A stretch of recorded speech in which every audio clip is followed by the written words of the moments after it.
Good day, sambayanan karerista.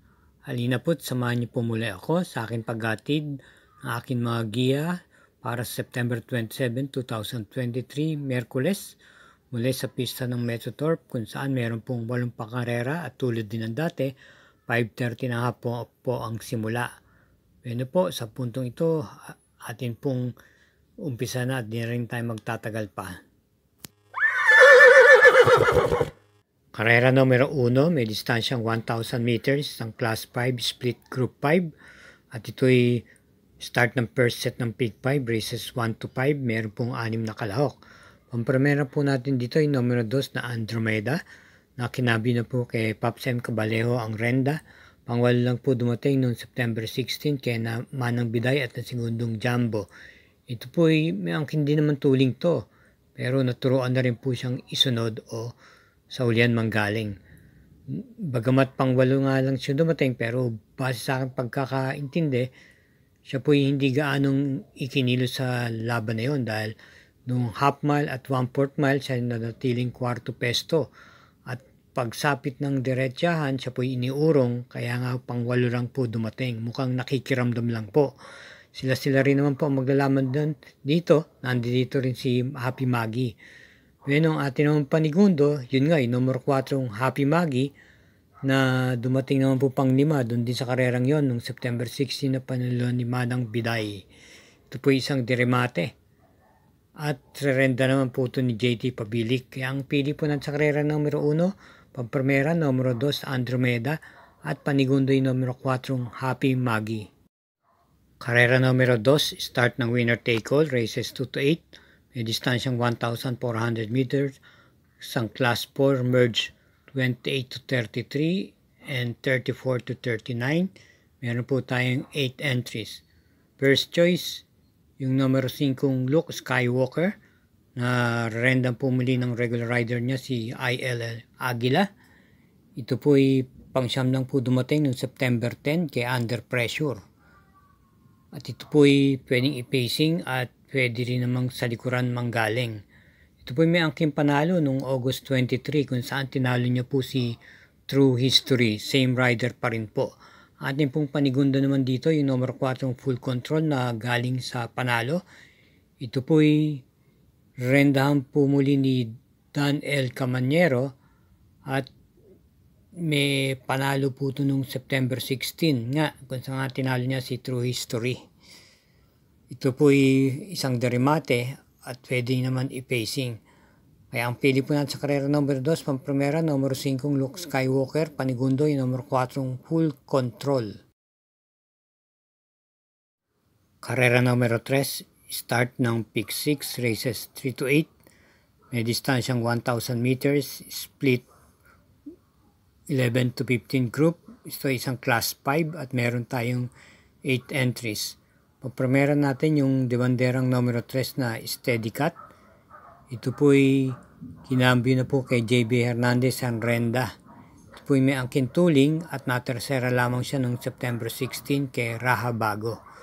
Ating pong panigundo yung numero 8 yung Lucky Hilda na muling rerenda naman po ni C. Penson. Nasa segunda po ito noong August 12 kay Guerrero Warrior. Ito po ay may angking bilis. At panersera natin yung numero 6 na Sultanov na naipipacing. Ito'y papatnubayan ngayon ni JMS Torque at may preba pong panalo ito noong September 3 kung saan tinalo niya po si Noir at Cheche. Kaya antay po natin sa karera numero 3, pampremera numero 3 na Steady Cut, panigundo numero 8 yung Lucky Hilda, panersera numero 6 Sultanov.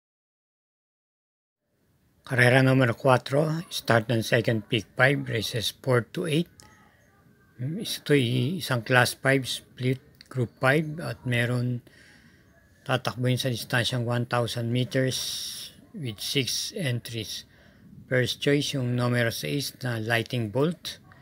Ito ay surrender po ni J.A. Guse at dumating po ito ng segunda noong September 16 kay Jacob Gloves. May angkin tuling po ito. Ang ating pong panigundo naman dito yung numero 1 Clairvoyant na sa likuran po manggagaling na kwarto pesto no September 13 kay Bagay na Bagay at siya'y Rerendahan po ngayon ni MP Cañete. Ang pili po natin sa karera number 4, pamprimera numero 6, Lightning Bolt. Panigundo yung numero 1, Clairvoyant. Mga katrokis, huwag po tayong makakalimot mag-subscribe, i-follow, i-like, and share ang Mangkelos TV. Karera numero 5, start ng peak 4, races 5 to 8, may distansyang 1,000 meters, isang class 5 split group 6 to 10 at meron tayong 13 kalahok po dito. Pamprimera numero 4, Avalon Bandit na muling rerenda ni J.A. Guse. Ito'y dumating lamang po ng pang-anim noong September 6 kay Rancheros.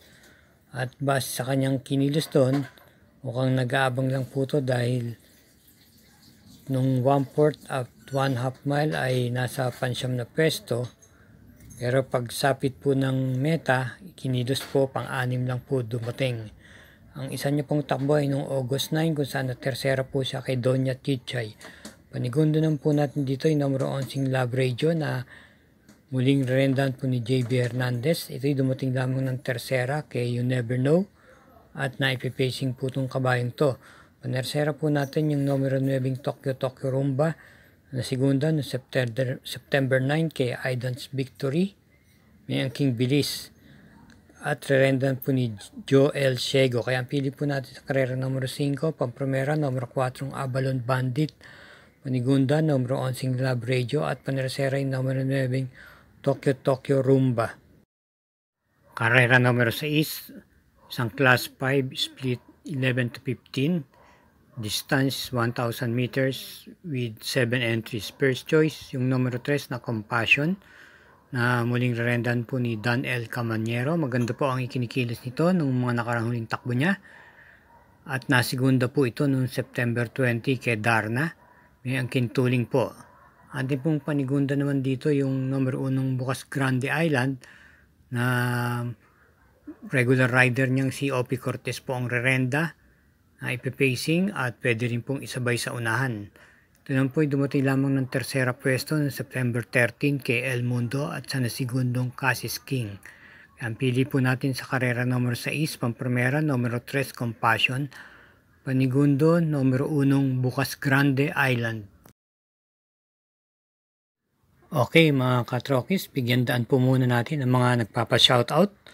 Shoutout kina Renato Alonso, Allen Sampilo, Mar Gonzalez, Quimi Enrique, Stilts Crew, Sheer Dayan Habil, Romeo Asis, Winston Webb, Jason Polon at Ador Desagun.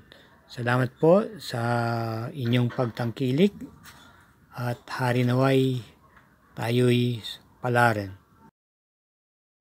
Karera numero 7, penultimate race, may distansyang 1,000 meters, isang class 5, split group 6 to 10 at meron 12 kalahok. First choice natin dito yung kalahok numero 12 Taipan 1. Ito po yung may angking bilis at pwede rin pong iparimate. Maganda po ang kanyang pwesto, nasa labas, baka makapanood po ito ng boxing. Marami pong matuling, nandyan si Mr. Manilenial, Smiling Lady, Daginding, Twinkle Toes, at Truth Maker. Baka mapabor po sa kanya. Ito po yung natersera lamang noong August 13 pa kay Majestic Star at iikot lang. At may angking panalo noong July 26 kung saan tinalo niya po si Kenyo Gibbs, Saint Rider, JC De La Cruz. Panigunda naman po natin yung number 1 Mr. Manilenial. Maganda po ay kinilos tapos manggaling sa pahinga. Ito yung nasigunda po noong September 13 kay H. Holy. At ngayon kinabi na po kay PR Dalema Anrenda. Panersera po natin yung isa pang dibanderang number 8 yung Twinkle Toes. Ito po yung pangwalo lang po dumating noong August 20 at si EP nahilat po ang Romenda kay Celebrity. Ito po ay may angkin buti. Kaya ang ating pong pili sa karera numero 7, pamprimera numero 12 Taipan 1, panigundo numero 1 Mr. Manilenial, panersera numero 8 Twinkle Toes. Karera numero 8, last daily double, paratihan po ng winner take all. Second pick 5, pick 6 at pick 4. Ito po ay may distansyang 1,400 meters at merong 10 kalahok dito, isang coupled entries yung numero 3. Pamprimera, numero 9, Kaboom. na nanalo po noong September 17 kung saan tinalo niya po si Maaasahan. At ang rerenda po sa kanya ay si Dan L. Camanero po muli. Ito po ay pwedeng iuna, pwedeng iparimate at pwede rin pong ipacing. Panigunda po naman natin yung number 5 Stripe of Pink na isang derimate. Nasigunda naman po ito noong September 8 kay Distant Thunder, same rider. CP Henson po ang rerenda. Panarsera po natin yung number 6 na Grand Monarchs na nasigunda po nung July 30 kay Winter on Fire. Ito po ay naipipacing at muling rerenda po ni O.P. Cortez. Kaya ang pili po natin sa huling karera, ang primera numero 9 Kaboom, panigundo numero 5 Stripe of Pink at panersera yung numero 6 na Grand Monarch. Hanggang dito na lang po muli tayo. Sambayan Karista, maraming salamat po muli. Magkita-kits na lang po tayo muli sa Sabado, September 30 at sa Oktubre 1, unang araw sa buwan ng Oktubre, sa linggo, para sa muling pangarera atin mga giya. Paalala lang po, ito'y mga gabay ko lamang base sa aking sariling aral at inyo pa rin mga kursunada ang masusunod pagdating sa takilya. Hinay-hinay lang po sa paglilibang at good luck.